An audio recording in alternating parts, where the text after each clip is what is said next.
시간도 별로 안 좋은데 그래도 다 같이 이렇게 모여가지고 제가 좋아하는 문학 작품과 음악을 함께 그냥 나누는 시간이 되었으면 좋겠습니다. 제가 주제로 잡은 것은 문화 속에 나타나는 두 가지 현실에 대해서 이야기를 하는데, 모든 예술이라고 하는 것은 결국엔 세계에 대한 이야기고 사람에 대한 이야기고 제가 지적해왔습니다. 그래서 보면 뭐 인간에 대한 이야기, 세상에 대한 이야기 이렇게 있는데, 그 중에서 오늘은 현실에 대한 이야기를 해보도록 하겠습니다.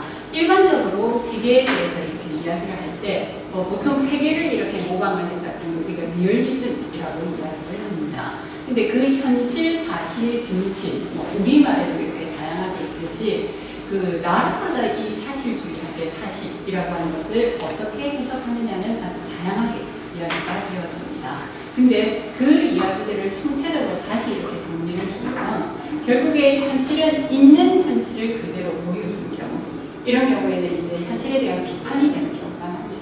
그렇지 않고 뭔가 대안을 찾아서 대안을 제시해주는 여러 가지의 문화적인 양상들도 있습니다.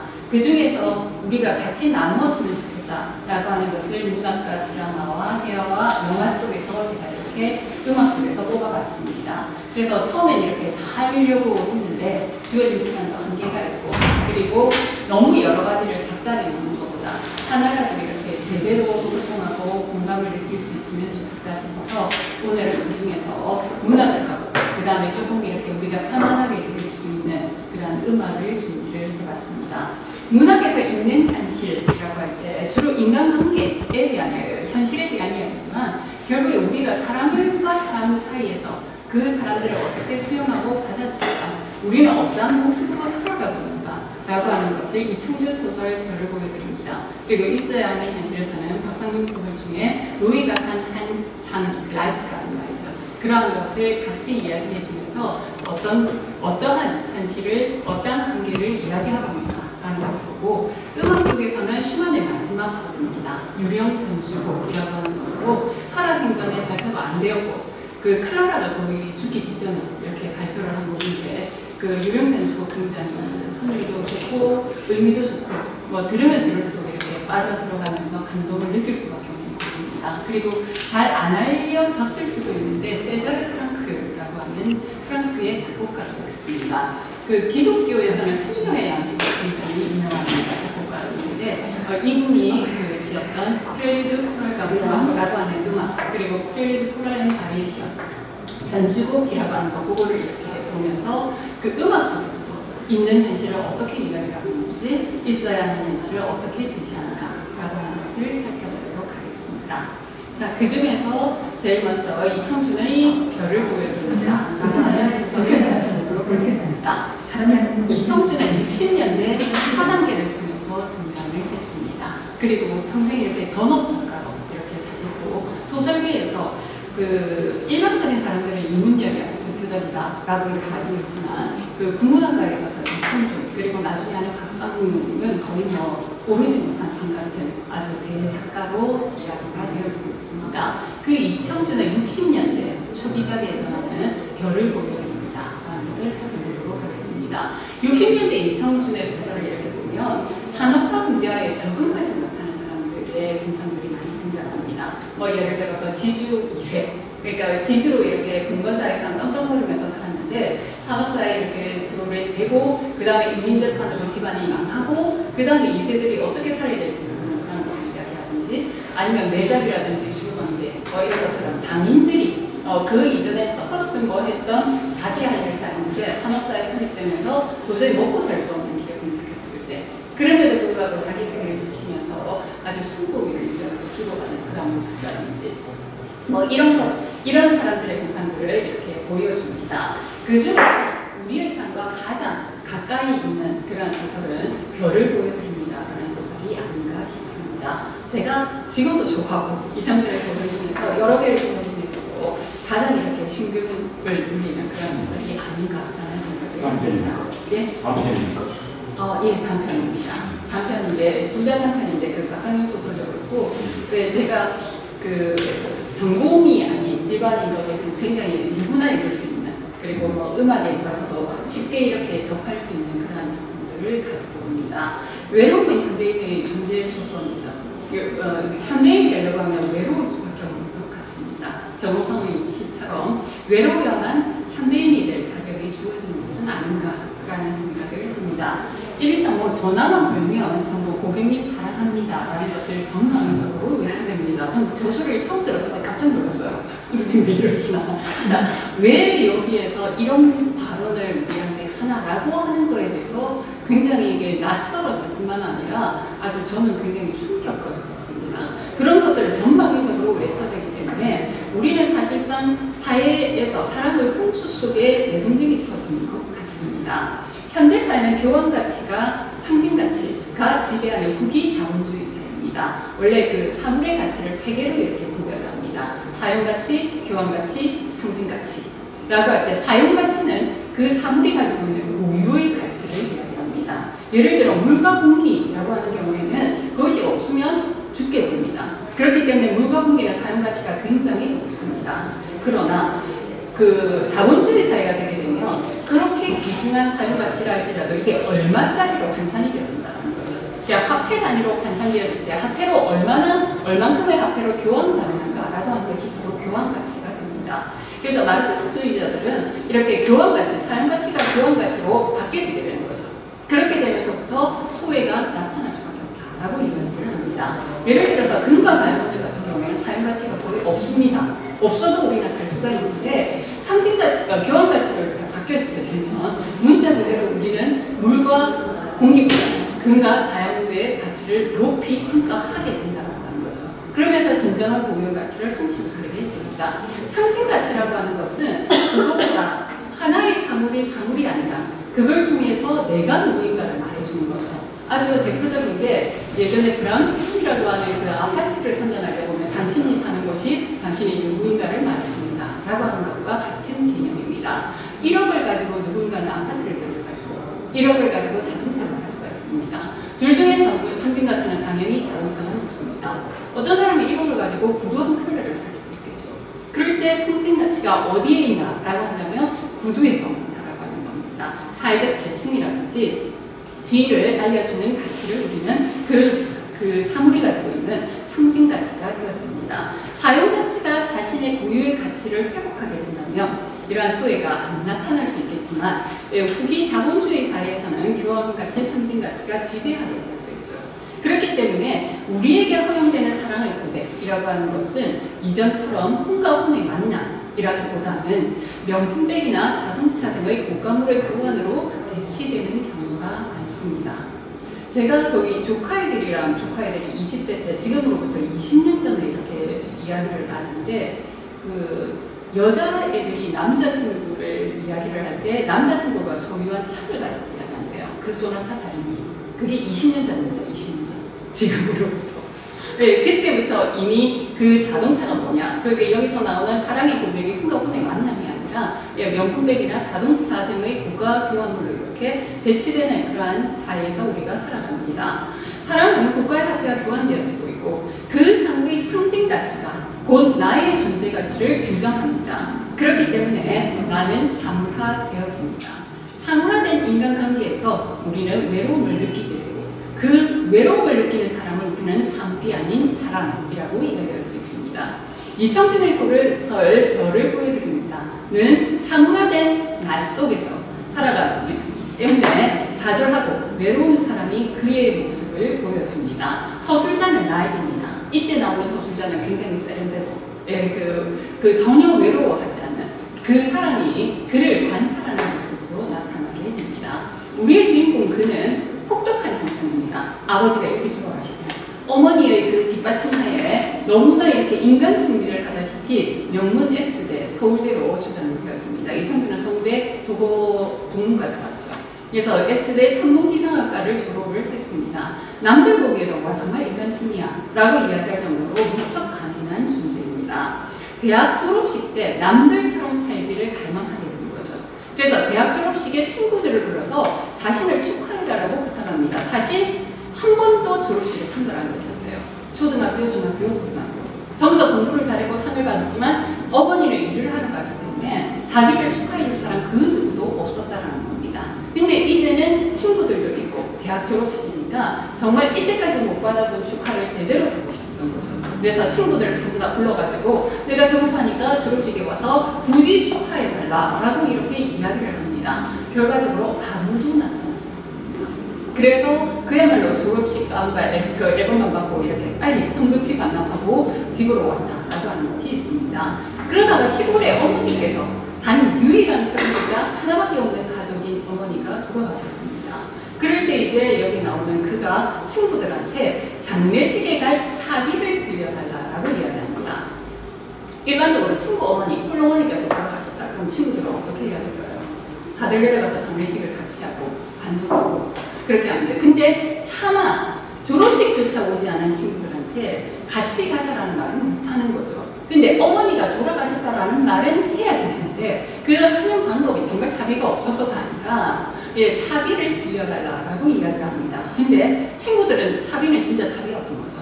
한결같이 자기 나름의 딱한 사정을 들어서 그의 부탁을 너무나 정중하고 상식적으로 거절을 하게 됩니다. 물론 그가 요청을 한 것은 졸업식 축하 아니면 장례식에 필요한 차비가 아니었다는 거죠. 인간으로서 친구로서 마땅히 바랄 수 있는 관심, 사랑, 그리고 어머니가 돌아가서 어떡하니라고 하는 위로가 되어야 할 것입니다. 유일한 혈육인 어머니의 죽음은 2달 동안 잠적에서 피임으로 지낼 만큼 그에게는 충격적 사건이었습니다. 그럼에도 불구하고 친구들은 문상은커녕 차비를 빌려달라고 했습니다. 어머니께서 돌아가시면 그날 당장 내려가야 하는 거죠. 근데 며칠 뒤에 빌려줍니다. 라는 말을 합니다. 그리고 그를 정중히 거부합니다. 친한 친구라면 문상 정도가 아니라 치료는 장기간 함께 슬픔을 나누고 꾸준 일을 함께 하는 것은 지극히 당연합니다. 그러나 그의 친구들의 머릿속에는 그러한 기본적인 개념조차 없었습니다. 때는 60년대였습니다. 잔인한 현실을 겪었음에도 불구하고 강인한 그는 세상과 친구에 대한 기대를 꺾지 않습니다. 대학을 졸업한 다음에 취업도 하고 연애에 든 흔히 남들처럼 살아가기 위해서 나름 삶의 해답을 모색하게 됩니다. 그러면서 능력만 있으면 한국은 살만한 곳이야 라고 하는 생각을 가져보기도 합니다. 그러나 합리적이다라고 하는 명분으로 타인의 외로움에 무관심한 현대인을 통해서 그는 외로움을 견뎌내지를 못합니다. 그래서 영국으로 유학 갈 걸 세우게 됩니다. 그리고 이제 도저히 여기 정없는 데서 살 수 없으니까 내가 떠나는으로써 그들을 추방해버리는 것을 이야기하죠. 떠나면 거의 저주를 하면서 떠납니다. 자기는 내가 왜 불행해져야 되는지 도저히 이유를 알 수 없다. 불안한 내 자신을 떠나라라고 자기의 여자친구였던 연인으로부터도 도망갑니다. 그리고 떠나가면서 친구들에게 이른바 저주죠. 너희들에게 불행이 있어서 뭔가 불행해져서 너희들에도 사람이 그리워질 때가 있었으면 좋겠다 라는 이야기를 남기면서 영국으로 떠나갑니다. 자신이 딴 우리나라에서 유괴당한 그는 당연히 영국에서도 외로움 극복이라고 하는 과제 수행에 실패하게 됩니다. 그래서 3년 만에 다시 하기도 못하고 들어오게 되는 거죠. 들어와서 친구들이 자기 자신의 그 누구도 관심을 가져다 주지 않습니다. 그러니까 관심을 가지려고 하면 거짓말과 도둑질밖에 없는 거예요. 도벽입니다. 친구 집에 가가지고 뭘 하나씩 훔쳐오는 겁니다. 그러면 우리가 친구랑 너 가져갔니 물어보기라고 하겠죠. 아니면 왜 가져갔니? 이를 따지면서 멱살이라도 잡든지 내놔라든지. 근데 이 교양과 절제에 익숙한 친구들은 그의 그 이상한 행동을 정말 고맙게도 모른 척 한다는 거죠. 가지고 갔음이 너무나 뚜렷한데도 불구하고 그냥 입 다물고 가만히 있는다는 겁니다. 그때 이제 그 나와 대비되게 우방국 원수 미군 카터 대통령이었나 우리나라에 이렇게 온다고 했답니다. 그래서 환영 무드로 그야말로 술렁이게 되지만 정작 구체적이고 실제하는 그는 어떤 누구도 환영을 받지 못한 채 배반을 당하게 됩니다. 영국에서는 언제나 혼자라고 생각을 했으니까 외로움을 견딜 수가 있는데 여기에서는 더 이상 혼자가 아니라고 생각이 되는데 너무나 외롭다라고 하는 거죠. 그래서 친구들로부터 거부당하는 그는 결국 눈을 돌릴 곳은 하늘밖에 없습니다. 천체망원경을 구입하게 되는 거죠. 천문학가니까. 그래서 하늘의 별만 쳐다봅니다. 그래서 친구들이 이제 그 천체망원경이 너무나 신기하니까 망원경을 이렇게 만지려고 하면 제발 별만이라도 내 것으로 그냥 나눠달라고 애원을 하는 그의 절규는 산파리만큼 정말로 가련합니다. 결국에 이 땅에서 견뎌내지 못해요. 그래서 이제 영국으로 갈 거야. 가서 2번 다시 오지 않을 거야. 라고 이야기를 합니다. 그때 소술자였던 나는 제 이제 마지막입니다. 라고 하는 것을 짐작합니다. 마지막까지 우리가 저렇게 보낼 수 없지 않는가라고 하는 기초 양심이 있어서 친구들과 함께 그의 환송식을 준비합니다. 언제나 나름의 절박한 상황으로 사정으로 그를 외면해왔던 친구들이 내가 막 협박을 하는 거예요. 여기 진짜 안 하면 안 돼 라고 이야기하니까 모두 환송식에 오겠다라고 합니다. 그러면 그 이전에 그가 나한테 와서 축하를 해줘 아니면 위로를 해줘 라고 했었던 그때 난 너무너무나 급한 일이 있어서 못 온다는 절박함은 정말 핑계에 불과한 거죠. 마음이 없었던 거죠. 그런 것들이 나타나게 되고 그로 인해서 그가 얼마나 외로운가. 내가 나섰을 때 그가 나섰을 때는 안 되는데 서술자인 나가 나서니까 너무나 잘 된다는 거죠. 그래서 근데 서술자인 환송식을 준비하는 나의 머릿속에는 추방당하는 그에 대한 안쓰러움, 안타까움 이런 거 존재하지 않습니다. 머릿속에 자신의 일정, 여기서 몇 시간을 빼야 되니까 그럼 여기에 이 식을 참여하려고 하면 나의 그 일정을 어떻게 세팅해야 되는가. 나는 그때 강사였으니까 이 대학에서는 조금 휴강을 해도 되고 저 대학은 휴강을 하면 안 되고 이런 걸로 머리가 되게 바쁩니다. 그리고 난 다음에 이제 그 회비는 얼마를 걷어야 되나라고 하는 수지타산을 맞추느라고 굉장히 분주합니다. 서술자인 나는 굉장히 타산적입니다. 그러나 자신의 문맥 속에서는 언제나 나는 사려 깊은 존재라는 거죠. 진정 그를 위하는 나는 그의 친구다라고 생각을 스스로 하고 있는 겁니다. 그래서 환송식 전에 그를 만났을 때조차 아픔과 좌절 상처에는 관심이 없습니다. 나의 머릿속에는 오늘 환송식을 어떻게 할 것인가 그런 행사를 걱정할 뿐이고 결코 우리가 될 수 없는 그를 기다리는 친구의 내가 기다림에 애쓸 뿐입니다. 그래서 내가 그를 만났는데 자 환송식장에 가자라고 이야기하는데 그는 환송식장에 갈 생각이 하나도 없는 거예요. 그래서 그는 형식적인 관계만 존재하는 환송식을 거부합니다. 그리고 세상 속에서 그 또한 우리의 주인공인 그 또한 나처럼 이제 현대인이 되어야겠다라는 결심을 하게 됩니다. 정말 찌질하게 남의 사랑 따위는 바라지 않겠다라고 생각을 하는 거죠. 그러면서 이제 사회의 부검처럼 나 거짓말했다라고 밝힙니다. 영국으로 떠나겠다는 자신의 말이 거짓말이라는 인정함으로써 이제 세상 속에서 그래 나도 냉정하게 살아가겠다라고 결심을 합니다. 더 이상은 관심과 사랑을 구걸하지 않겠다는 결의에 장하고 그래서 세상에 설 전의를 다지게 됩니다. 이러한 결심은 하늘의 별을 바라봤던 망원경 이제 하늘을 더 이상 바라보지 않겠다는 거죠. 그것을 이른바 물의 장래 지내는 것으로 나타납니다. 자신의 세계에 가지고 있었던 별 이것을 완전히 몰아내는 행동으로 정의가 됩니다. 망원경을 오래 가지고 있으면 세상에 팔아버릴 것 같다 라고 이야기하면서 그 망원경을 강물에 거의 장래 지내는 의식을 줍니다. 세상의 망원경을 다시 파는 행위는 세상 사람들에게 별을 볼 자격을 부여하는 행위인데 다시 말하면 별을 보면서 사랑과 관심 소통을 기대하는 행위인데 너무나 여러 번 배반을 경험했기 때문에 더 이상 타인과 공감할 것이라는 헛된 희망을 품지 않습니다.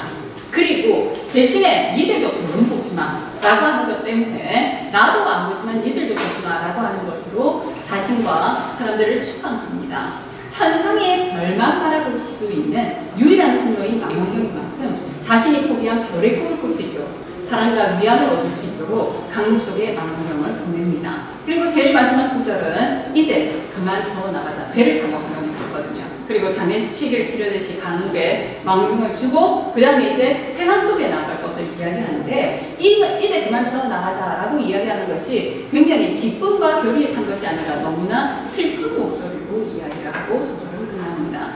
이 청진의 소설 별을 보여드립니다는 정말 외로움의 슬픈 노래와 같습니다. 거기에 등장하는 인물들은 너무나 인간적이어서 정말 한 장 한 장 글을 읽을 때마다 거기에 나오는 그의 슬픔 이런 것들이 같이 느껴지게 됩니다. 작가 이청규는 한미와 교양이 지배하는 현대인의 큰 바구니에서 사랑으로 살아가는 그의 고립감, 단절 그로 인한 외로움의 실존을 아주 담담하면서도 절절하게 이어나갑니다. 너무나 담담한 것 때문에 그의 외로움이 엿보이는 지점에서 우리는 정말 절망의 심연으로 떨어지게 됩니다. 외로우니까 사람인 외롭지 않은 현대인은 나의 소설에 의해서 계속해서 배반당하게 됩니다. 그의 외로움과 절망의 깊이가 소설 속에 정말 밑도 끝도 없다는 것이 생각이 드는 데는 서술자인 나가 아주 지대한 역할을 하게 됩니다. 수잔 랜서라고 하는 문학 이론가가 있습니다. 시점으로 아주 전문가인데 우리가 흔히 이야기하는 소설의 시점이라면 우리 고등학교 때 배워보면 1인칭, 3인칭, 주인공 시점, 관찰자 시점 이렇게 이야기를 하는데 그런 식으로 시점을 나누지 아니하고 시점을 세 가지로 이렇게 구별을 합니다. 누가 서술하냐는 서술자가 굉장히 중요하다는 거죠. 우리가 보통 엄마와 아빠가 이렇게 싸웠고 그걸 아이가 봤다 라고 할 때 그 하나의 사건이라 할지라도 아버지의 서술에 따라서 주제가 달라집니다. 그 다음에 아내의 서술에 따라서 주제가 엄청 달라지고 그걸 바라보는 아이의 시점에 되면 더 달라집니다. 그렇기 때문에 소설의 주제를 정확하게 파악하려고 하면 중조리가 아니라 누가 서술하냐라고 하는 것이 굉장히 중요합니다. 이건 만약에 1인칭, 그러니까 그가, 여기 나오는 우리의 주인공이 자기가 자기 이야기를 해버렸다면 어떠한 객관성도 담보할 수가 없습니다. 근데 여기 나오는 주인공인 나는 그 어떠한 상황이냐라는 것을 보기 위해서 나는 어떠한 입장을 가지고 있는지, 그 다음에 서술 대상과의 관계는 어떠한지 이걸 접촉이라고 합니다. 그 다음에 과연 그 말을 할 자격, 뭐 지적인 자격이라든지 이런 것을 가지고 있는가 라고 하는 것을 파악을 해서 서술자가 어떤 사람인가라는 것을 파악하는 것이 시점에서 제일 중요하다고 이야기를 합니다. 이 소설에 나타나는 서술자인 나는 표면적으로는 그와 가장 친한 친구입니다. 그렇기 때문에 아주 친근한 접촉을 가지고 있죠. 뿐만 아니라 높은 지적 수준, 교양이 몸에 배어있기 때문에 서술하기에 충분한 자격을 가지고 있습니다. 한마디로 여기 나온 서술자의 진술은 충분한 권위 신뢰성을 가지게 됩니다. 그러나 그와는 근본적이고 다른 입장, 인간적이고 친밀한 관계인 나와의 관계가 아니라 이미 산업사회의 사무가 기계화 도구적인 나 그것으로 그를 대하게 됩니다. 그래서 나와 그 사이에는 서로의 관계 인식 측면에 극복할 수 없는 입장의 차이가 존재하게 됩니다. 그 입장의 차이 때문에 그의 외로움을 기술하는 나의 서술은 지나치게 담담합니다. 내가 볼 때 그는 외롭다라고 하는 뉘앙스의 치사함, 저렴함을 망각한 지질일 뿐입니다. 치사하다라는 말이 직접 나와요. 외롭다라고 하는 것을 입에 발설하는 순간 그 사람을 루저가 될 거고 치사한 인간이 된다라고 하는 거죠. 나에게 지속적으로 애교를 부과하는 그는 그냥 거추장스럽고 부담스러운 존재일 뿐입니다.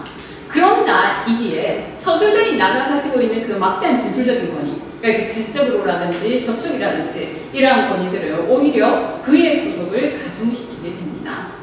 서술자인 나는 주인공인 절친인 그의 외로움을 짐작은 하지만 외로웠을 것 같다. 어머니가 돌아가셨으니까 힘들었을 것 같다. 그러니까 2주간이나 이렇게 잠수를 탔지라는 생각은 하지만 끝까지 냉정하게 거리를 유지합니다. 그래서 나는 안전하고 세련된 현대인입니다. 절친인 나로부터도 외면당한 사무라된 그는 그래서 철저하게 외롭습니다. 말틴 부버, 독일에 있었던 유태인 사회학자, 철학자죠. 이분에서 나와 너라고 하는 책에서 보게 되면 인간관계를 두 개로 이렇게 구별을 합니다.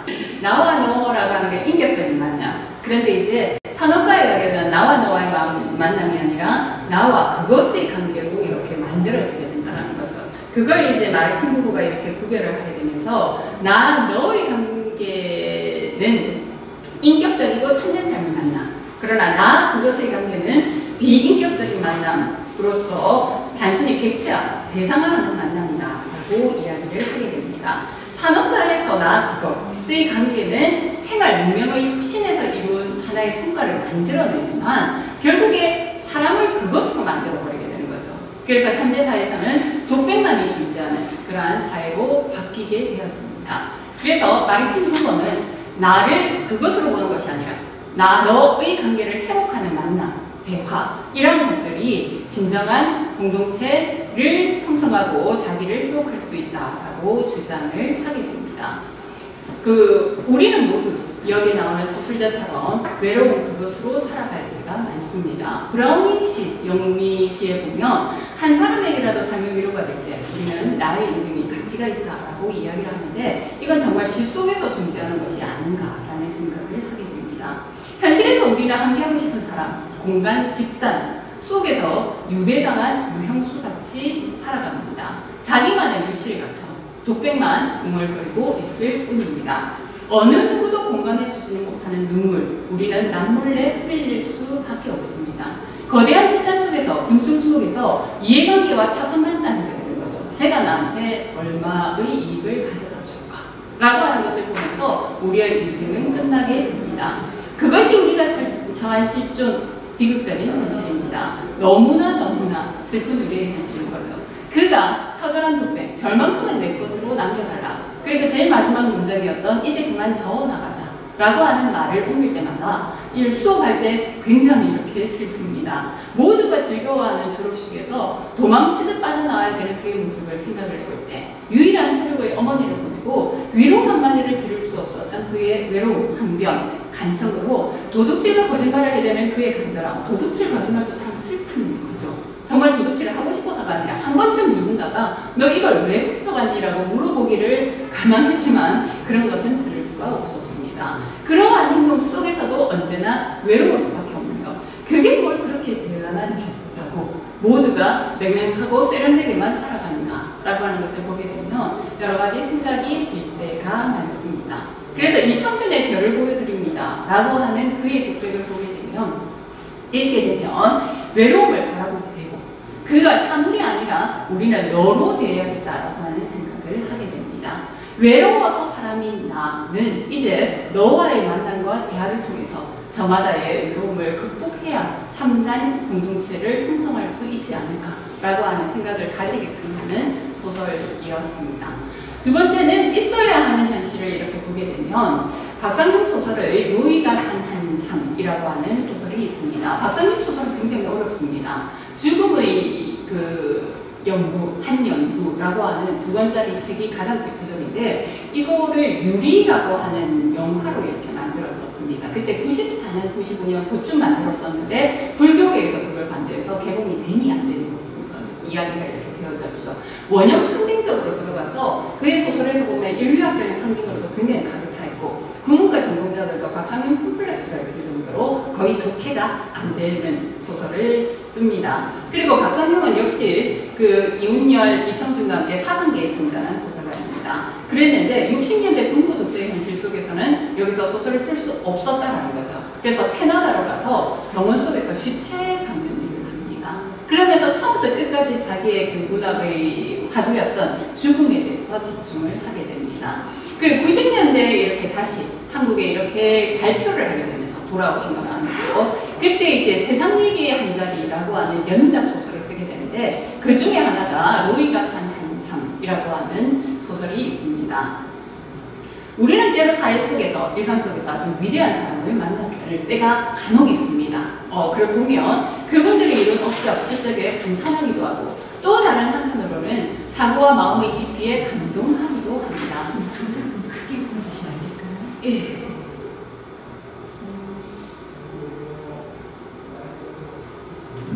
요겁니다.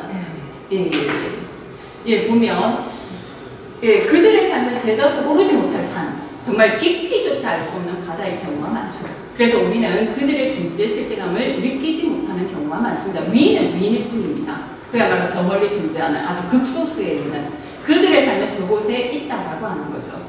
대다수의 경우 나는 나와 거기서 비슷한 사람들을 만나거나 아니면 미래에 대한 어떤 해답이나 추구를 찾지 못한 사람들을 만날 때가 더 많습니다.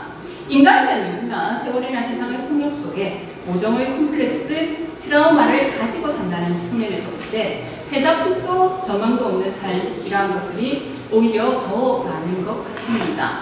다들 강한 척 하면서 살아가죠.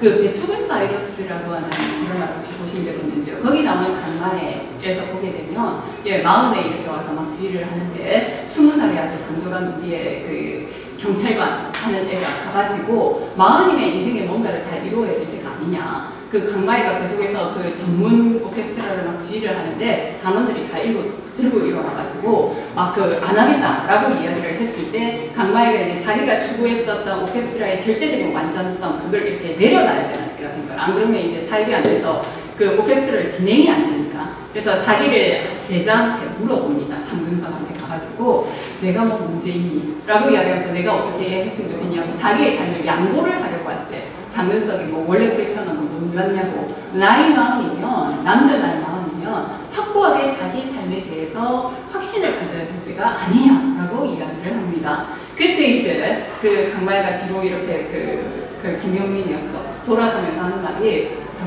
남자 나이 마흔이면 모든 게 다 흔들린다라고 이야기를 합니다. 실제로 우리의 삶에서 보게 되면 다들 강한 척하면서 하면서 살아갑니다. 그러나 알고 보면 난 내일 어떻게 살아야 될지 진정 불안합니다. 특히 요즘의 세계는 더 불안한 시대를 살아가고 있죠. 그 불안은 결코 숨겨지지가 않냐고 자신의 무력함, 나약함을 눈빛으로 얼굴로 호소하게 됩니다. 박상용의 소설 로이가 산 한 삶은 로이의 대답없는 인생, 무가치한 인생을 기술합니다. 소설을 보면 우리의 주인공 로이가 등장합니다. 캐나다에 살고 있어요. 당뇨병에다가 합병증입니다. 그리고 엄청나게 불행합니다. 가중된 비대증이라고 이야기를 하죠. 그는 자기가 속한 한시를 되찾아가고 변화시킬 의지, 여건을 갖지 못한 나약한 존재입니다. 정치학을 전공하고 대학을 졸업했지만 너무나 뚱뚱하니까 일자리를 구할 수 없게 됩니다. 근데 이분은 그러니까 일자리를 구하지 못하니까 공부를 오래 하는 거예요. 자기가 이제 이른바 도피성 진학을 하게 되는데 그럴 때 이제 자기의 합리화시킵니다. 나는 학교에 문턱만 넣었으면 언제나 마음이 편하네 라고 이야기하는 것으로 다시 대학에 들어가가지고 역사학을 전공을 합니다. 로이에게 대학은 연구의 전담이 아니죠. 그냥 삶의 도피처에 불과합니다. 거대하고 나약한 육신을 가진 로이는 활동을 하면 할수록 타인과 사이에 민폐만 끼치는 존재입니다. 밖에 나와서 활동을 하면 안 되는 겁니다. 그러니까 그 복지사회에서는 제가 사회에 나와서 다니면 다닐수록 사회에 해를 끼치니까 그냥 돈 주고 나오지 말라는 거죠. 복지금을 이렇게 주게 됩니다. 뿐만 아니라 진통진정제, 나는 뚱뚱하고 힘들어서 몸이 아파 죽겠는데 그거 약을 이렇게 주게 됨으로써 내가 아프다라고 이야기할 핑계될 자유조차 빼앗아버린다라고 기술합니다. 그 이상과 사회의 고통에 대한 원수를 차단하게 되는 거죠. 한마디로 로이는 우리의 역사적인 현실을 살아가지만 어떤 일도 하지 않는 그러한 부표된 삶을 살아가고 있는 약자에 불과합니다. 이른바 삶이라는 것이 존재하지 않는 거죠. 삶으로 소속되지 않는 이라고 기술합니다. 사회로부터 떠밀려 살아가고 있는 로이입니다. 그러나 우리의 인간 존재는 자기 삶의 의미를 부여하기를 원하죠. 내가 뭔가 그래도 사회에서 가치 있는 존재다라고 하는 것을 증명하기를 원합니다. 그래서 로이가 선택하는 것은 책을 사러 가는 거예요. 여기서 나오는 우리의 주인공 나는 그 서점을 하시는 분이십니다. 로이는 무려 3,000권의 책을 소장한 서재의 소유자입니다. 로이는 내가 운영하는 서점에서 학문적 서적 하나, 공포소설, 기계소설 이러한 그 두 종류의 책을 매일 들러서 사갑니다. 로이에게 있어서 원래 책 읽기라고 하는 것은 통과진리적 과정이다라고 이야기를 합니다. 책을 읽기 전과 책을 읽기 후의 독자는 다르다라고 하는 거죠.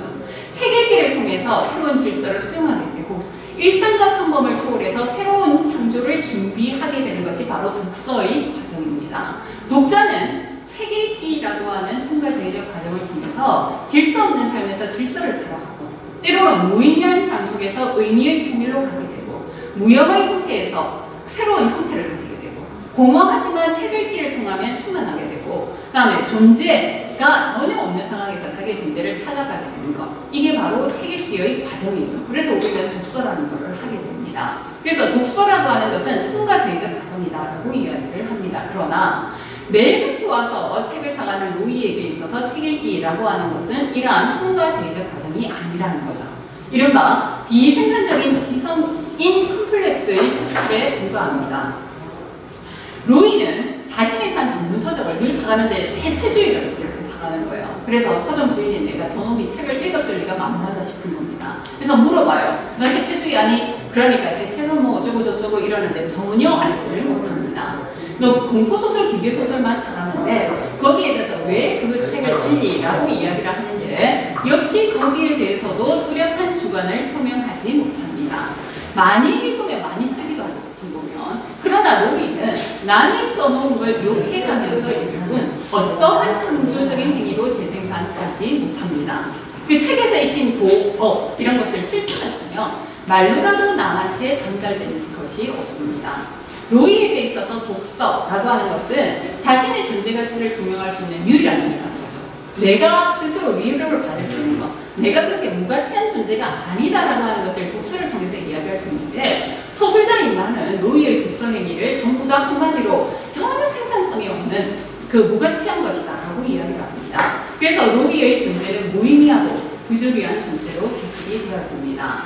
이러한 노예의 무가치함은 0.5초간 TV 화면에 나왔다고 막 자랑하는 데서 아주 극단의 그 절정을 이루게 됩니다.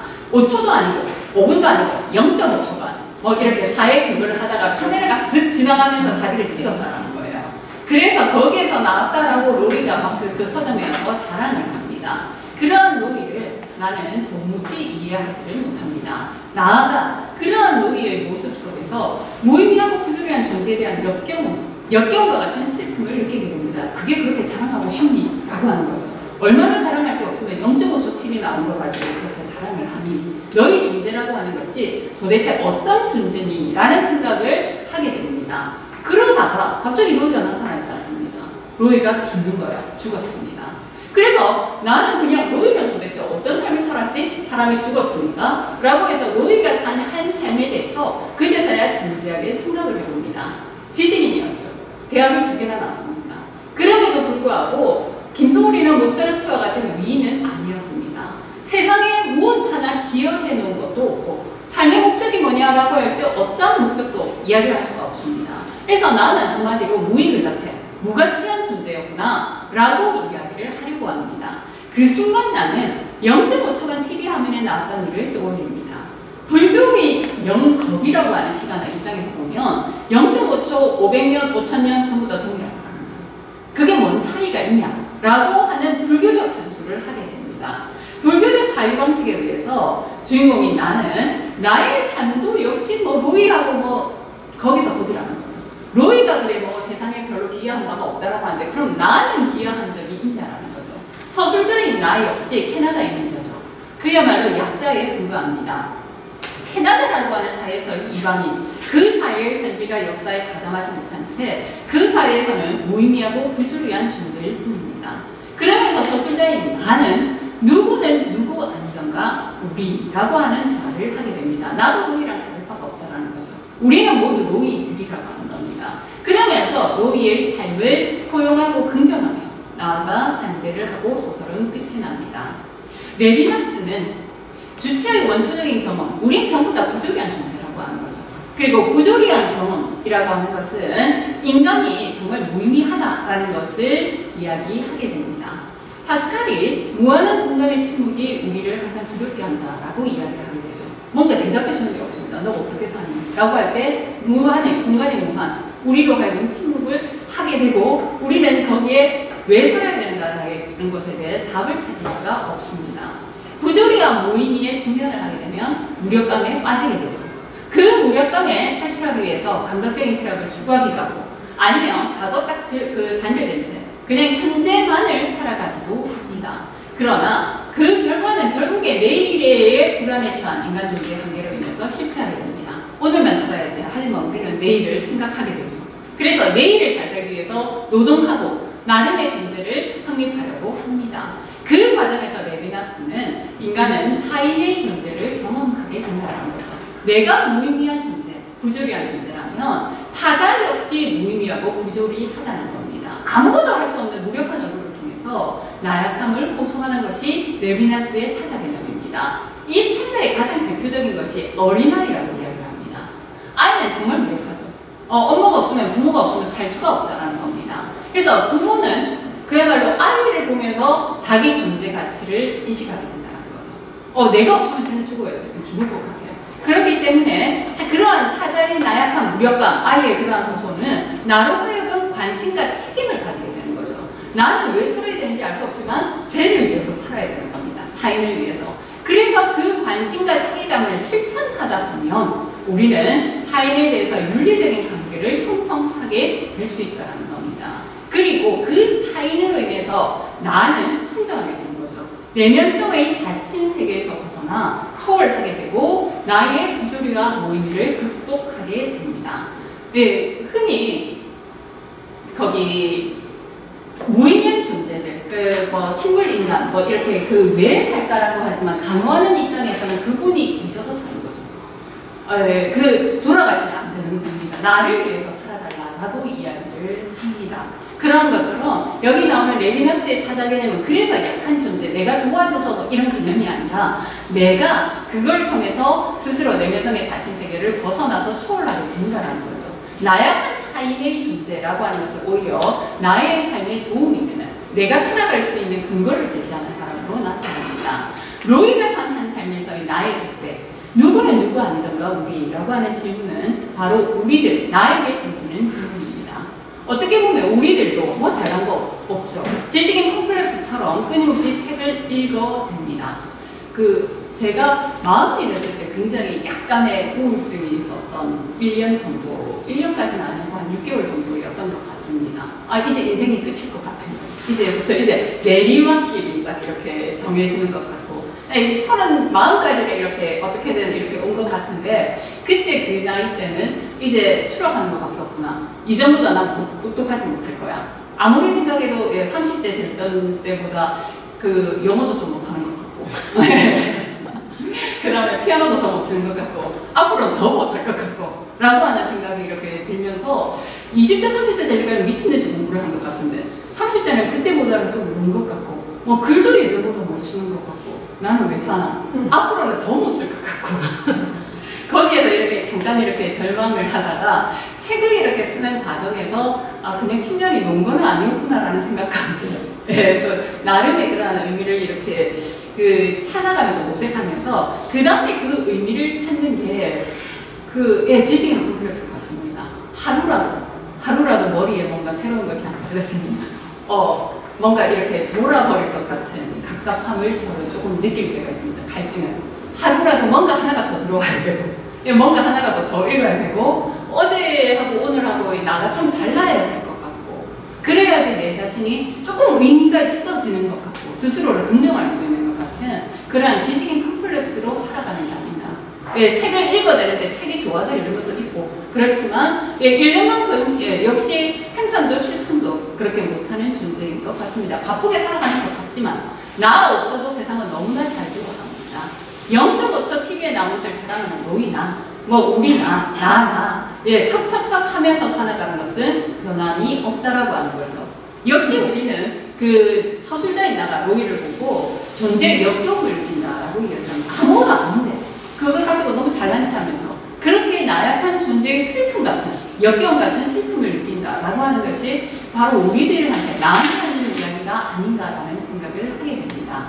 그런데 이것을 통해서 우리도 역시 동일하다는 거죠. 나와 동일한 부조리한 노이들이 무력한 얼굴로 바라보게 되고 그들의 관심을 가지고 같이 웃고 오다 보면 역시 가끔씩 노이나 역시 나의 부조리한 현실, 자아형에서 벗어나게 되지 않을까라는 생각을 합니다. 저는 사회연대 윤리적인 실천이라는 거창한 구호를 실천한 적이 없습니다. 한 번도 연대에서 생활을 해본 적은 없고, 역시 후원금 이런 거를 아무튼 윤리적인 실천이라는 거창한 구호 속에서 세상에 나간 거라 딱 한 번 촛불집 할 때는 좀 나갔었습니다. 그때 말고 나간 적이 없는 것 같아요. 아니라 할지라도 우리라는 측면에서 나의 한계를 넘어설 수 있지 않을까라고 하는 것을 저는 이 소설에서 보게 됩니다. 부조리하고 무가치한 타자들, 로이들이 바로 나 자신의 모습입니다. 그리고 나를 인간답게 이루는 존재이기 때문에 우리는 타인이 너무나 소중한 존재가 아닌가라는 생각을 하게 됩니다. 그래서 나의 이렇게 부조리한 것, 이러한 것들을 해결을 해줄 수 있는 타인을 바라볼 때 우리의 삶은 있는 현실을 묘사하는 것이 아니라 있어야 하는 대안을 제시하는 것이 아닌가라는 생각을 합니다. 이청준의 소설에서는 현대사에서 너무나 외로운 자아의 모습을 이야기합니다. 그래서 대안을 존재하지 않는 있는 현실을 제시했습니다. 그러나 박상용의 소설에서 너무나 간단하게 불교적인 그것으로 이야기가 되어졌지만 그 무력한 삶이라 할지라도 생명이라고 하는 것 하나 때문에 존중받을 수 있는 가치를 기술합니다. 박안서 소설가의 해산바가지라고 하는 소설이 있습니다. 거기에서 보게 되면 딸만 셋 낳은 남아선호 사상이 있었던 70년대에 딸만 셋 낳은 여자가 등장합니다. 그랬는데 그 시어머니가 너무나 대단하신, 현명하신 분이셨습니다. 그래서 첫째 아이가 태어나기 전에 해산바가지를 이렇게 준비합니다. 저 안에다가 미역도 준비하고 그래가지고 좋은 걸 해서 며느리의 해산, 뒤에 해산하고 난 다음에 몸조리를 시어머니가 이렇게 해주는 거죠. 첫째를 낳았더니 딸인 거예요. 그래가지고 나는 아들이 그 중요한 집안에 딸을 이렇게 낳았기 때문에 어머니에 대한 너무나 죄책감을 가지고 있었던 애였습니다. 그때는 그런 시기였는데, 그랬는데 어머니가 너무나 섭섭한 기색도 없이 해산 바가지를 들고 준비를 했고, 그걸 가지고 이렇게 며느리의 산후조리를 너무나 잘해주게 됩니다. 둘째를 가졌는데 둘째를 낳는데 또 다른 거예요. 역시 며느리는 너무나 이렇게 부끄러워하고 창피하고 그렇지만 시어머니는 그런 거 없이 너무나 생명 그 자체이기 때문에 소중히 여기고 둘째도 합니다. 셋째를 낳는데 또 다릅니다. 너무나 그랬는데 시어머니는 생명이 태어난 것 하나만 생명이라고 것만으로도 존중받을 가치가 있다 라고 이야기하면서 역시 극진한 그 단어를 합니다. 넷째를 낳는데 아들입니다. 그랬는데 별 차이 없이 동일하게 시어머니의 산후조리를 받습니다. 그리고 난 다음에 얘는 그 해산바가지를 있었습니다. 그랬는데 시어머니가 나이가 연세가 되셔가지고 치매에 걸리신 겁니다. 그래서 이제 열심히 이렇게 뒷바라지를 이렇게 하는데 그 치매에 걸린 어머니를 간호하다 보니까 그게 여기서처럼 나약한 자를 도와줘서 내가 도움이 된다가 아니라 자신의 악마성을 이렇게 확인하게 되는 과정이기도 하고, 인간이 어디까지 약해지는가, 내가 얼마나 나쁜 여자인가, 나쁜 며느리인가 라는 것을 그 순간 확인하면서 돌아버립니다. 근데 그거를 이제 자기가 이렇게 가라앉히면서 언제나 착한 며느리인 척하고 잘해주려고 노력하고, 어머니가 화가 나서 미치는 것 같지만 그 말을 안 하고 참다가 어느 날 빵 터져가지고 어머니를 요양원에 보낼 생각을 하게 됩니다. 그랬는데 그 요양원에 가서 이렇게 생각을 가는 길에 그 어머니의 해산바가지가 이렇게 떠오르는 겁니다. 생명이라고 하나 가지고라도 그 딸 셋을 이렇게 낳았지만 그럼에도 불구하고 동일하게 모든 생명을 동일하게 냈던 어머니이시기 때문에 마지막에 이렇게 도대체 인간 존재라고 이야기를 할 수 없을 것 같은 그러한 치매에 걸리신 어머니라 할지라도 그 어머니를 자기는 끝까지 정말로 생명이라고 하는 것 하나만으로도 존중해야 된다라고 하는 깨달음을 가지게 됩니다. 그리고 난 다음에 요양원에 보내지 않고 다시 이렇게 돌아와서 어머니를 간호를 하죠. 간호하는 과정에서는 예전처럼 착한 척도 안 합니다. 화가 나면 화가 나고 막 어머니한테 소리를 지르기도 하고, 그렇지만 그 이면에 깔려있는 것은 생명에 대한 존중이다 라고 하는 것을 그 어머니와 소통을 하게 되는 거죠. 그래서 아무리 어머니 어쩌고 저쩌고 해도 그 어머니는 그 사랑을 감지하기 때문에 그 옆에서 떠나지 않고 어린아이처럼 치마사랑만 이렇게 잡고 있듯이 자기의 치마사랑을 잡고 있다가 편안하게 돌아가신 그런 그 소설이 있습니다. 그러한 소설에서도 보게 되면 정말 있어야 되는 하나의 현실을 이야기하는 것이 아닌가. 제목이 뭐였어? 해산바가지라고 하는 박완서의 소설입니다. 역시 짧은 소설인데 그런 현실을 이렇게 안내는 게 아니고 현실을 끄고 이렇게 쓸 수도 있잖아요. 예, 그러니까 그게 있어야 되는 현실이라는 거죠. 원래 문학이라고 하는 것이 가진 것이 있는 현실을 이렇게 까발리는 그러한 소설들도 있고 문학들도 있고 그렇습니다. 근데 있는 현실을 이렇게 밝혀주게 되면 거기에서 어떤 대안을 찾을 수가 없죠. 그리고 그러한 문학들이 거의 대다수입니다. 왜냐하면 지금 말씀하신 것처럼 그 대안을 제시하면 자기적으로 하는 거죠. 그 현실에서 뭔가 없고 그런 것들이 불가능하고 힘들기 때문에 너무 그 문학 속에서 특히 우리 드라마에 보면 그렇죠. 대다수의 현실에서 보면 자잘하고 절망해야 되는데 주인공 불평입니다. 무조건 이루어지게 되어야 되는 그런 그 서사구조. 그런 것을 보게 되면 우리는 현실감을 느끼지 못하기 때문에 모든 문학 속이나 예술 속에서는 있어야 하는 현실을 제시하는 경우가 드뭅니다. 그런데 세상 얘기 한 자리나 이러한 이야기에서 보게 되면 그렇게 힘들지 않은 있어야 되는 현실이 아닌가라는 생각을 하게 됩니다. 그리고 때로는 그러한 깨우침을 통해서 진정한 공동체, 연대, 내가 떠나서 내가 내 삶의 의미를 주려고 하면 어떻게 살아가야 되고 어떤 생각을 해야 될 것인가 라고 하는 것을 보여주는 측면이 있습니다. 저도 이청준 소설 중에 기억나는 거는 당신들의 천국.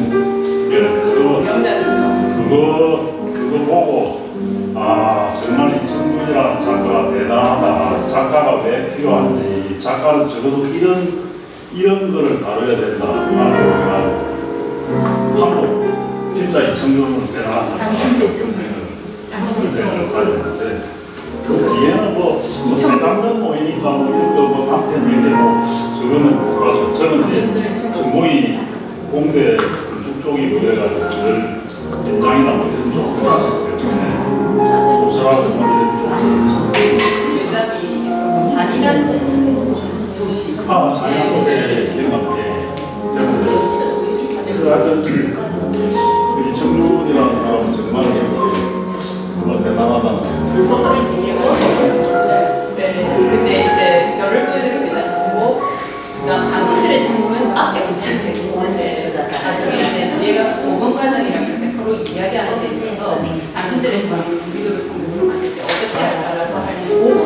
어렵지만 그래도 이해하시죠. 하여튼 그러니까 뭐 어떤 이 세상의 구조적인 모습 이런 것들, 언어에 들어있는 것들 그런 것들 사실은 뭐 보면 다들 뭐 그들만의 이것들이 얼마나 많습니까? 뭐 이제 막 사고 안 치고 그거는 막 거기에 그냥 갖춰져 있어 하는 이런 것들. 근데 오늘 그 교수님 뭐 그런 얘기를 하는데 왜 외로움이 지금도 텍스트가 돼야 되는가 이런 느낌. 그런데 너무 이렇게 뭐라 그럴까 지금 사람들은 외로움을 다 몰라요. 없어요. 외로움이 어디에서 그냥 외로움이 이렇게 이런 뭐다 중독돼 있잖아요. 그리고 인사에 중독돼 있잖아요.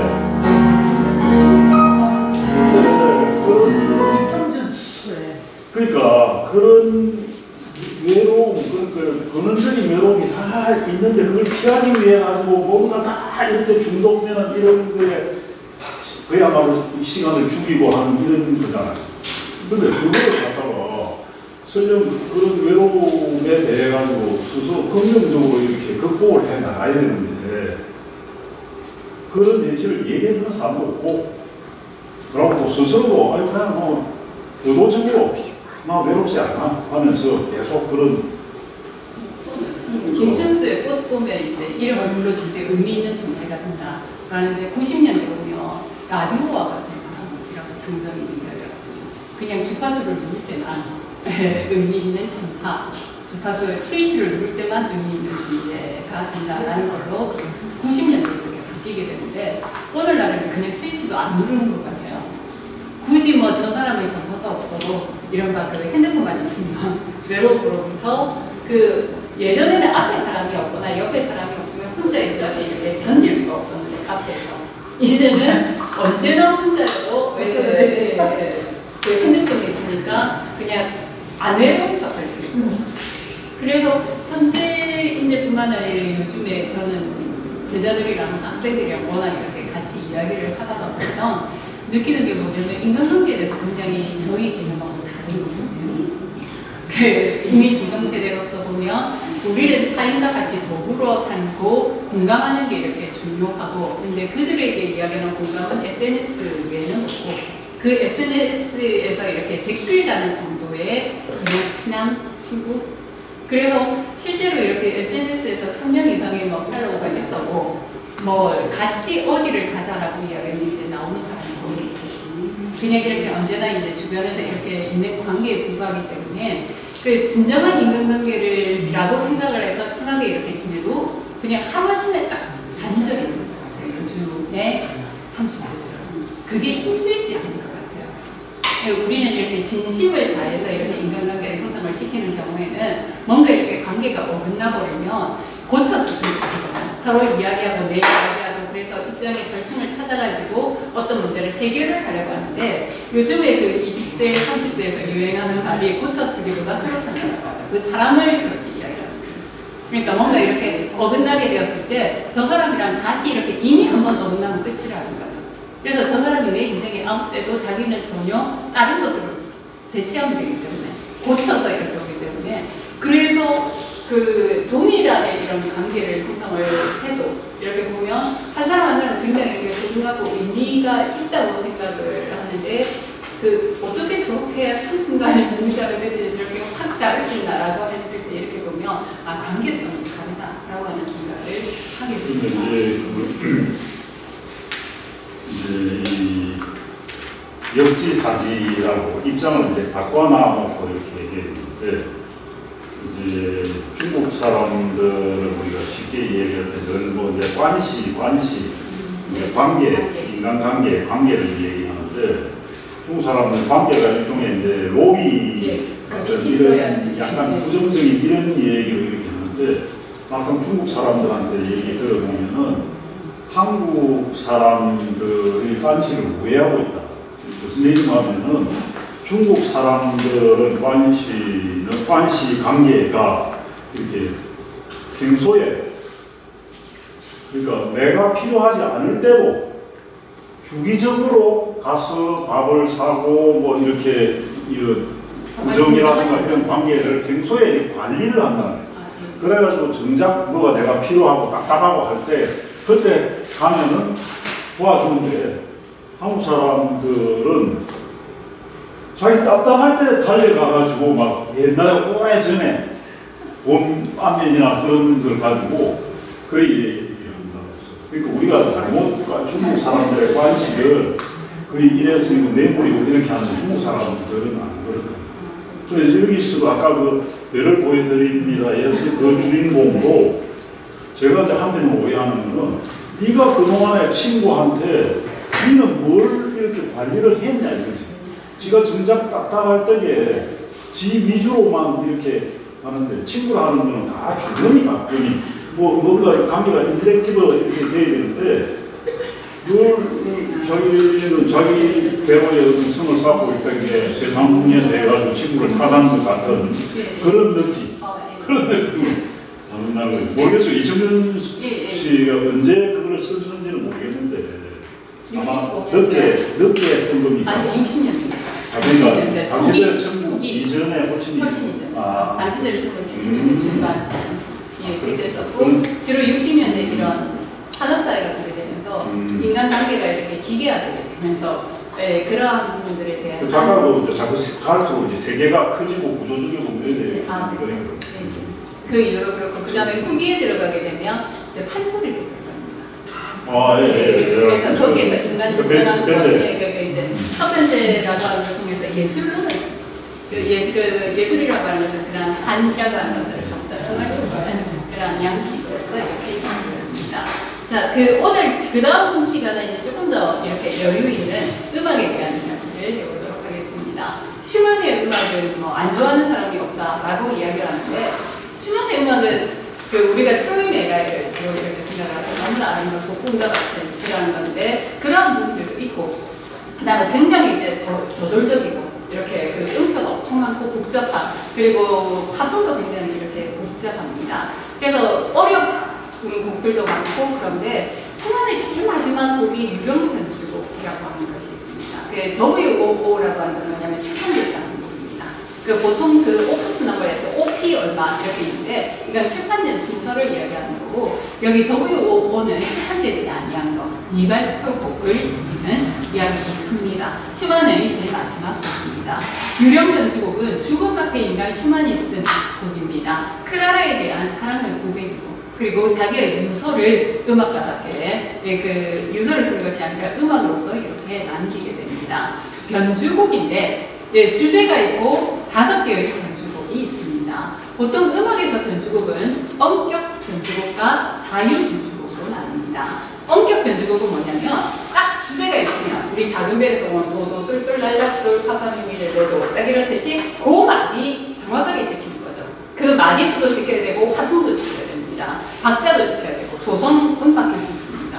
거기서 정확하게 그 길이 내에서 변화를 하는 것을 이른바 엄격 변주곡이라고 이야기합니다. 근데 총 5개 중에 마지막 곡은 굉장히 자유롭게 변주를 합니다. 그걸 제외하고 나면 동일한 길이, 동일한 화성 내에 음형 조성의 변화만 있는 그러한 엄격 변주곡입니다. 한정된 시간, 주어진 선율의 범위라고 하는 것은 슈만에게 얼마 남지 않은 삶의 조건이 되죠. 슈만은 그 범위 내에서 죽음을 향해 걸어가는 자신의 내면의 소리를 전달하고자 합니다. 슈만에 의하면 유령이 나타났다라고 해요. 유령 변주곡이라고 하는 게 자기가 멘델스존하고 슈베르트가 이렇게 유령이라는 영혼이라고 하는 좀 활시켰는데 나타나가지고 자기한테 주선율을 계속 노래한다라고 이야기를 했습니다. 그리고 그거를 이렇게 악보에 옮겼다라고 정리해집니다. 주제는 코랄 성가곡과 같이 선절이 아주 간절하고 화성과 리듬이 전달됩니다. 그래서 죽음에 앞둔 슈만이 이러한 것을 통해서 자기가 얼마나 지금 불안한가라고 하는 것을 아내인 클라라한테 전달하는 것으로 등장합니다. 병원을 태어나고 난 다음에 아니요, 이거 병원 들어가기 전입니다. 이거 쓰고 변주곡 중에서도 두 번, 4번까지 쓰고 몸을 던지고 그 다음에 이제 병원에서 마지막 2개를 더 썼다라고 이야기를 합니다.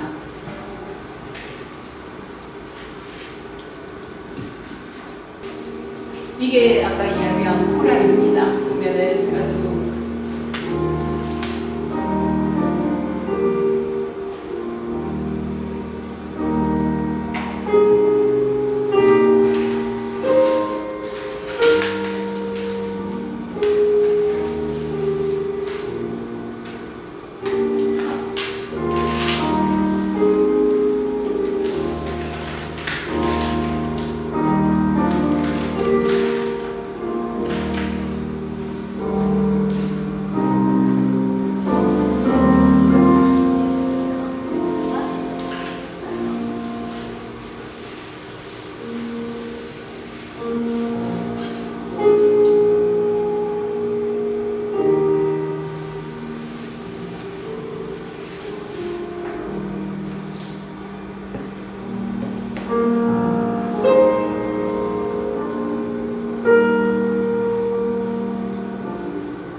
여기까지가 주제입니다. 코랄을 듣고 다음에 이제 제1 변주가 시작이 되죠. 그러면 두 개의 사부가 있을 때 세진단부가 이렇게 들어갑니다. 그러한 그 각자의 변화에 의해 가지고 나타납니다.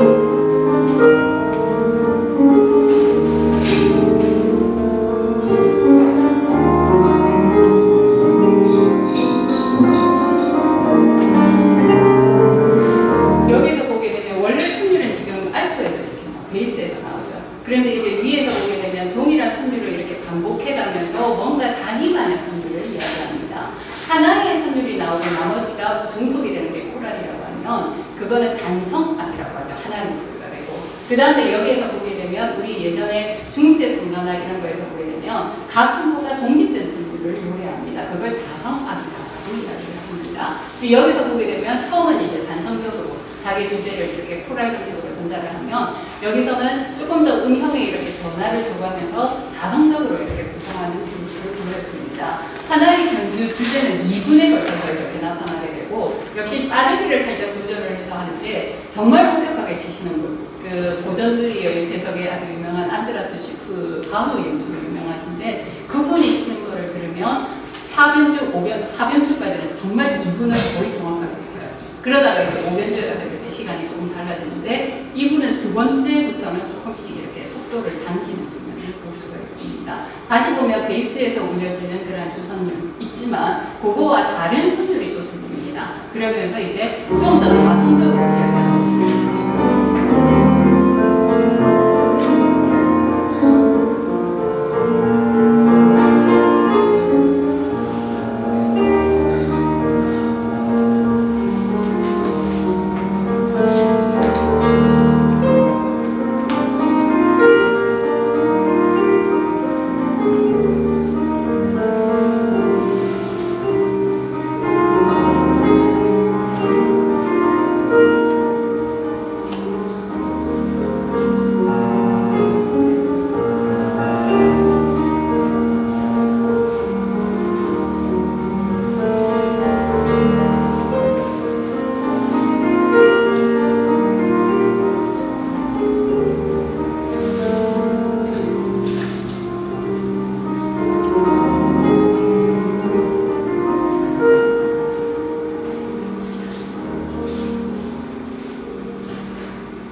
여기서부터는 이제 두 번째 그 바리에이션이 나오는데 처음에 미래도 파미 이래서 오른손이 이렇게 나가면은 한 호흡만 딱 내고 왼손에서 거기서 미래로 감이 그대로 쫓아갑니다. 이렇게 우리가 흔히 쫓아가는 노래의 양식을 이렇게 보면 그 캐논 양식이라고 이야기하죠. 선율이 하나가 쭉 이렇게 나가고 그 다음 뒷선율이 계속해서 이렇게 따라가는 겁니다. 그래서 이러한 형식을 지향하는 것은 대화적인 양식입니다. 처음에 이제 독백의 양식으로 나머지가 이렇게 뒷받침하는 주제였다면 두 번째는 각 성부가 독립적으로 그 첫 번째의 그 주선율에 종속되면서도 자기의 목소리를 끊임없이 이렇게 누리게 되는 거죠. 여러 가지 이야기들을 통해 가지고 다른 이야기들을 계속해서 잡아냈습니다. 세 번째는 이제 서로의 대화적인 관계로 등장합니다. 특히 슈만은 문학 쪽에 관심이 많았던 작곡가죠. 그래서 음악 신보라고 하는 걸 통해서 당시의 그 낭만주의의 그 진행 과정 이런 것들을 잘 보여줍니다. 그때 글을 쓸 때 로베르트 슈만이라고 하는 자기의 본명을 쓰지 아니하고 두 개의 인격을 내세웁니다. 하나는 플로레스탄과 하나는 오이제리우스라고 그냥 쓰는 거예요. 자기 고유 명사로 이렇게 쓰는데 플로레스탄이라고 하는 것을 쓸 때는 굉장히 활기차고 이렇게 그 박력 있는 그런 모습입니다. 오이제리우스는 뭐냐면 여기서처럼 너무나 사색적이고 우울하고 이렇게 깊이 있는 모습을 등장할 때 나타나게 되는 거죠. 그 두 개의 인격이 슈만 음악을 이렇게 뒷받치는 하나의 기준이 됩니다. 그래서 슈만 음악을 이렇게 간혹 가다가 특히 크라이슬레리아나라든지 다비드 동맹이라든지 이런 걸 보면 이 두 개의 인격이 그 모음곡이 많은데 그러니까 슈만의 곡은 한 곡으로 끝나는 것이 아니라 어린이 정경에 보면 13개의 곡이 있거든요. 그렇게 그 몇 개들이 이렇게 묶은 모음곡으로 이렇게 나타납니다. 고전주의는 장르가 굉장히 크죠. 소나타 양식, 심포니 이렇게 해가지고 사악장이 하나의 동일한 그거 하에 이렇게 묶이게 되는데 낭만주의에는 성격 소품이라고 하는 것을 통해 가지고 그걸 거창한 소나타라든지 교향곡이 아니라 하나하나의 발라드 이렇게 작은 것들로 독립된 노래들이 이렇게 등장을 해요. 스케르초 이렇게 등장을 하는데 슈만의 특징은 뭐냐면 거의 다 모음곡이에요. 처음부터 판타지도 몇 개 모음곡으로 이렇게 구성되어 있고 그래서 어떠한 독일이 가지고 있었던 그러한 정형적인 형식, 고전주의가 가지고 있었던 형식 그러한 부분들을 굉장히 이렇게 자유롭게 푸는 양식으로 등장을 합니다. 그래서 그 슈만의 그 곡에서도 보면 이렇게 다양한 양식이 나타나는데 거기서 보면 1악장이 이렇게 조용하게 오이제리우스의 목소리로 이야기가 되어지면 2악장은 갑자기 플로레스탄이랑 빨리 갔다가 또 어느 순간에 이제 3번 모음곡에 가면 또 이렇게 조용히 갔다가 그 다음에 이제 또 약동하는 그러한 그 움직임이 이게 교대교대로 이렇게 등장을 합니다. 그래서 두 개의 인격이 동시에 이렇게 등장한다라고 이야기하는데 이 곡에서도 보게 되면 두 개의 목소리가 끊임없이 대화를 이루어가면서 쫓아가는 거죠. 그래서 클라라와 같이 대화일 수도 있고 여기서 갈망하는 부분도 있을 수도 있고 아니면 자기의 두 개의 인격이 서로 여기서 대화한다라고 하면서 이러한 캐논 양식을 써가지고 나타내주고 있습니다.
다음에 세 번째 변주곡은 여기서 이야기하는 이 독일어인데 영어로 이렇게 이야기하면 생기 있게라고 하는 정말 그 약동감 있게 이렇게 하는데 곡 중에서 제일 음표도 많고 빠르고 복잡합니다. 변주곡 중에서. 그렇지만 이걸 통해 가지고 이른바 살아있는 생기를 전달하기보다는 하는 마음에 있는 혼란, 여러 가지 갈등 이런 것들을 그대로 드러냅니다.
그 다음에 네 번째 쓰고 자살을 했다라고 이야기를 합니다. 네 번째는 굉장히 엉뚱합니다. 지금까지 이렇게 인간적인 것들을 이야기했다면 오히려 여기서는 제시한 부드러움들 이런 것들이 모두 사라지게 되고 아주 한음 한음이 또렷또렷하게 들리는 가혹한 능력의 견고함, 엄정함 이런 것들이 여기서 느껴집니다. 지금과 달리 단조죠. 그래서 그냥 운명을 이렇게 체념적으로 수용하는 것 같은 마지막에 유서 같은 그런 느낌.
이제 마지막 변주가 등장합니다. 여기서는 그냥 화성이고 리듬이고 선율이고 모두 다 대체가 됩니다.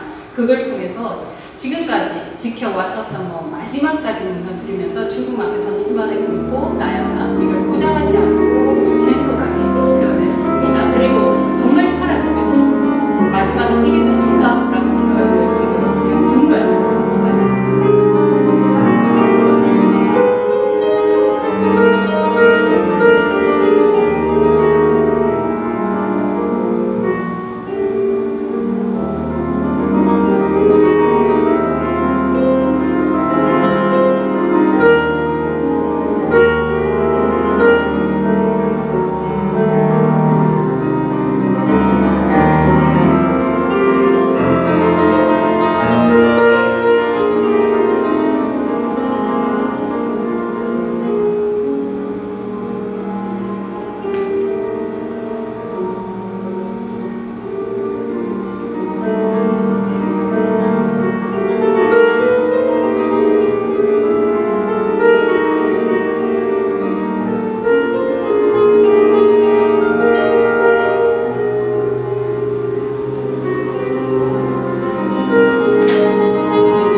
그렇게까지 그 잔잔하게 일관된 흐름으로 안 흐르는데 뭐 연주자의 해석에 따라서 아주 다양하게 이렇게 갑니다. 그 원격 변주로 있는 것을 그대로 지키고 있는 그 슈프의 연주를 이렇게 보면 좀 더 그 슈만답게 이렇게 치지 않나라고 그 이분은 슈만을 해석을 할 때 정말 그 트로이 메라이가 가지고 있는 그러한 것들을 중심으로 이렇게 한 것 같고 유령 변주곡이 쉬워 보이는데 실제로 연주를 하기엔 굉장히 어렵습니다. 건반을 때려서는 안 되고 정말 울림으로서만 소리를 이렇게 만들어가야 되는 곡이기 때문에 그 울림이 이렇게 내면에 전달되는 그 곡이어서 슈만의 곡 중에서는 가장 쉽지만 쉬운 곡에 속하지만 그럼에도 불구하고 제대로 연주하기는 정말로 힘든 것이 아닌가라는 생각을 합니다. 슈만은 이 자신의 마지막 곡을 아내 클라라에게 hun전합니다. 그리고 자신은 라인강의 투신 잔사를 시도하게 되는데 다행인지 불행인지 정말 지나가는 데에 구조가 됩니다. 저는 이게 이른바 결혼하고 난 다음에 1년 만에 정신 이상이 나타나죠. 그래서 끊임없이 이렇게 자살에 대한 충동, 죽음에 대한 충동을 가지게 됩니다. 집안을 여기라고 합니다. 뭐 뚜렷한 이유가 있어서 그런 거죠. 클라라 때문에 그런 거 아니고?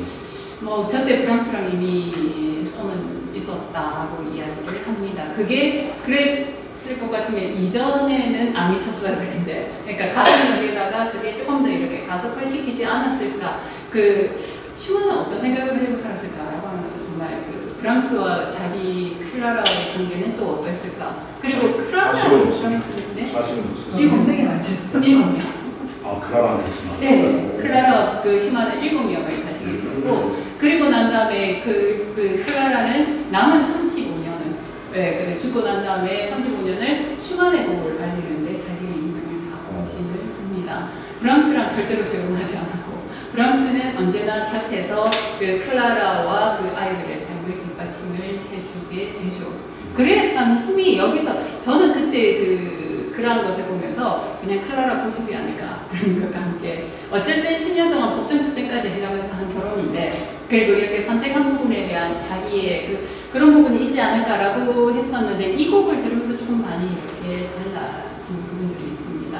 슈만은 아내인 클라라 젤지아 프랑스에 의해서 아주 극진한 강요를 받게 됩니다. 그렇지만 왜 살았나 싶게 정말 저는 그랬을 것 같습니다. 정신병원에서 그때 이제 내부에 뭐가 있다 해가지고 한참 프로이트 나오면서 막 내 수술하고 거의 모르모토가 되면서 그 슈만이 그 치료를 받게 되면서 고통스럽게 버티다가 정신병원에서 46세의 젊은 나이로 사망을 하게 됩니다. 슈만이 죽은 이후에 7명의 아이인 클라라는 연주 활동을 통해서 슈만의 음악을 세상에 알립니다. 그리고 죽은 뒤에도 슈만 옆에 묻히게 됩니다. 30대에 혼자가 된 클라라죠. 당시 리스트 슈팽 및 동시대 탁월한 피아니스트와 어깨를 함께한 피아노 일천재 클라라였습니다. 19세기는 정말 천재들이나 득실득실했었던 그러한 시기 속에서 클라라는 그야말로 독보적인 피아니스트였다고 이야기를 합니다. 슈만의 제자이자 당시 최고의 작곡가였던 프랑스의 열렬한 사랑을 받고 있었던 클라라죠. 프랑스는 한 번 약혼을 했는데 파혼을 하고 평생 독신으로 살아갔습니다. 클라라는 왜 과연 재혼하지 않았을까라고 하는 의문에 대한 대답이 될 수 있는 곡이 아닐까라고 생각을 합니다. 클라라는 남편 슈만의 마지막 곡 유령 변주곡을 세상에 출판하지 않습니다. 일부에서는 슈만의 이전 곡과 다른 스타일이어서 출판을 보냈다라고 알려지지만 슈만의 그 부드러운 심성의 대변자 오이지니우스의 성격을 드러내는 선율을 생각해보면 이 유령 변주곡이 슈만의 스타일에서 크게 벗어난다고 보기 어렵습니다. 그리고 일부에서는 이러한 것이 바이올린 소나타에도 쓰여져 있고 어린이 정형에도 쓰여있고 주제가 많이 사용됐다고 하는데 제가 아무리 들어봐도 이 동일 주제가 사용된 곡은 아닙니다. 그래서 어쨌든 간에 이 슈만의 스타일에서 벗어났기 때문에 이걸 출판을 보고했다라고 보기는 힘듭니다. 클라라는 슈만의 마지막 곡인 유령 변주곡이 자기한테만 속한 곡이라고 생각을 하죠. 자기 인생의 토로, 자기의 여러 가지 심리적인 힘든 것에 대한 고백이라고 생각을 합니다. 사람들은 공감력이 부족하죠. 그리고 빌판을 일삼고 있는 세상 사람들, 이 곡이 가지고 있는 그 아름다운 그 선율, 슈만이 죽으면서 이야기하고자 했었던 걸 세상 사람들이 알아듣지를 못한다면 그냥 이 곡은 너무나 그 밋밋한, 그리고 완성도가 떨어진 이러한 이야기를 할 게 뻔하다면 이것을 내놓기 싫었을 것 같아요. 그렇기 때문에 남편 슈만이 자신의 내면을 솔직하게 표현하고 있는 이 유작이었던 유령 변주곡을 발표하지 않는 것 같습니다. 이 곡은 슈만이 죽은 지 5년이 지났을 때 제자 브람스의 밴드의 이렇게 슈만의 큐마에 대한 포인트 변주곡 두 명이 이렇게 치는 것으로 편곡이 되어서 발표가 되어집니다. 클라라의 있으면 없으면 불가능한 거죠. 클라라는 개인적으로 가까운 지인들, 슈만의 음악을 존중하고 공감할 수 있는 교수와는 사적으로 이 변주곡을 공유했음을 이것을 통해서 알 수 있습니다. 클라라 슈만의 사후 45년이 지나고 난 다음에 이 곡은 나중에 출판이 되었습니다. 오늘날의 세상에 알려져서 공감의 폭을 넓혀가고 있습니다. 그래서 치기는 쉽지만 정말 잘 치기는 어려운, 그리고 여기에서 담고 있는 그 의미 이런 것들을 충분히 재현할 수 있는 그런 탁월한 피아니스트가 연주하는 곡은 저는 아직까지는 만나지 못했습니다. 우리나라에서는 그 서울대 원래 이렇게 임용이 되었던 김규연 피아니스트가 그 이 슈만 유령 변주곡을 자주 연주합니다. 규연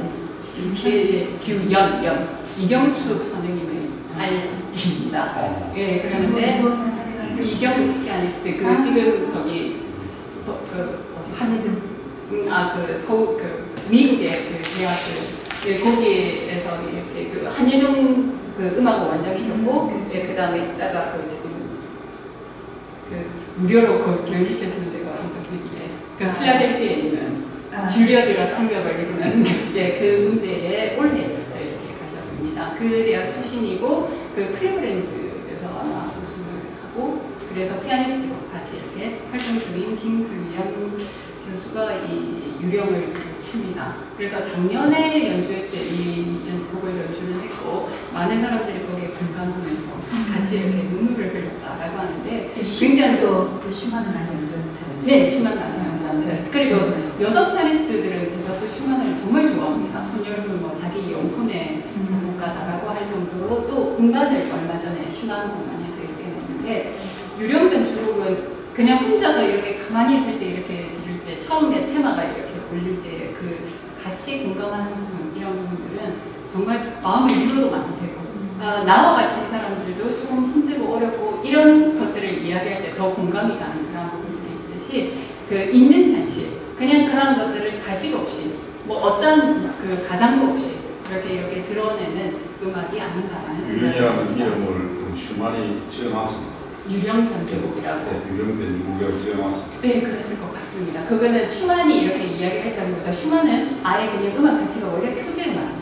그러니까 그 프로그램 뮤직이라고 해요. 원래 절대 음악 해가지고 어떠한 서사를 포함하지 않는 베토벤이 절대 음악을 지향을 했지만 여러 가지 그게 붙어 있는데 자기가 붙인 것은 전원 교향곡밖에 없습니다. 그리고 슈펜과 같은 경우는 절대적인 음악을 추구하게 되죠. 근데 슈펜의 에튜드 24개는 거의 다 음악의 표제가 붙어 있는데 그건 뒷사람들이 이렇게 이야기하는 겁니다. 음 자체만으로도 아름다운 뭔가를 추구할 수 있다고 보는 게 절대 음악인데 슈만은 문학으로 안 좋아했고 그렇기 때문에 언제나 곡을 이렇게 할 때 스스로 그 곡에 대해서 이름을 이렇게 붙였습니다. 유령이라고 이름을 지어놨기 때문에 듣기도 전에 그냥 갇혀버리는 맞습니다. 이렇게 생각해야 돼. 네. 그리고 또 서양에서 얘기하는 고스트하고 우리가 얘기하는 귀신이나 이런 것하고 또 차이가 당연히 있을 거고 저 사람들은 과연 네, 맞습니다. 이래서 음악의 완성은 어느 구역에서 완성이 되냐라고 하는 문제가 발생이 되죠. 그렇게 보게 되면 아주 옛날에는 무조건 작곡가의 의도가 가장 우선적으로 갔습니다. 그래서 연주자는 자기 해석이 절대로 들어가서는 안 되고 그렇게 되면 실패된 연주다. 작곡가의 의미를 그대로 반영하는 것이 연주가다라고 이야기를 합니다. 그럼 작곡가가 죽은 지 너무 오래됐는데 도대체 깨우쳐가지고 이걸 어떻게 쳐야 되냐 물어볼 수도 없고 그러면 작곡가 승전 아니면 연주가 불가능하냐 라고 할 때 그 다음에 이제 두 번째 나타나는 것은 작곡가의 연주는 절반의 완성이라는 거죠. 나머지 절반은 연주자에 의해서 완성이 된다고 합니다. 근데 요즘에 와서는 청중에 의해서도 완성된다는 거죠. 그렇기 때문에 음악을 제대로 이렇게 하기 위해서는 지금 여기서처럼 어떻게 작곡이 됐고 몇 년도 작곡이 됐고 그때 시대적 배경은 언제고 그랬을 때 이분의 일생은 어떠했고 그러면서 화성 분석이라든지 그 다음 이렇게 형식 분석이라든지 이 모든 거를 통해서 작곡가의 의도에 최대한 가깝게끔 이렇게 재현을 하는 것이 가장 이상적인 음악이라고 일반적으로 생각을 합니다. 그래서 그 연주자들한테 재현을 목적으로 하는지, 표현을 목적으로 하는지, 아니면 공감을 목적으로 하는지. 그러니까 재현을 목적으로 한다면 작곡가가 도대체 이걸 어떻게 가장 작곡했을 때 본 뜻에 가깝게 재현을 할 수 있을까? 두 번째는 뭐냐면 그것도 그거지만 내가 이걸 어떻게 느끼느냐가 가장 포인트죠. 그 한국의 임현정이라는 피아니스트가 있는데 표현의 가장 표현의 극단까지 몰아붙이는 피아니스트입니다. 보면 그 임현정 씨가 연주하는 바흐 프렐류드를 듣는 순간 우리는 전부 다 이제 경악을 합니다. 바흐의 평균율을 이렇게 보게 되면 어떻게 저게 저렇게 돼요? 예, 바흐가 아니라 이건 뭐 쇼팽 넘어서서 정말 이건 상상할 수 없는 연주를 들어보셨나요? 합니다. 지금 네.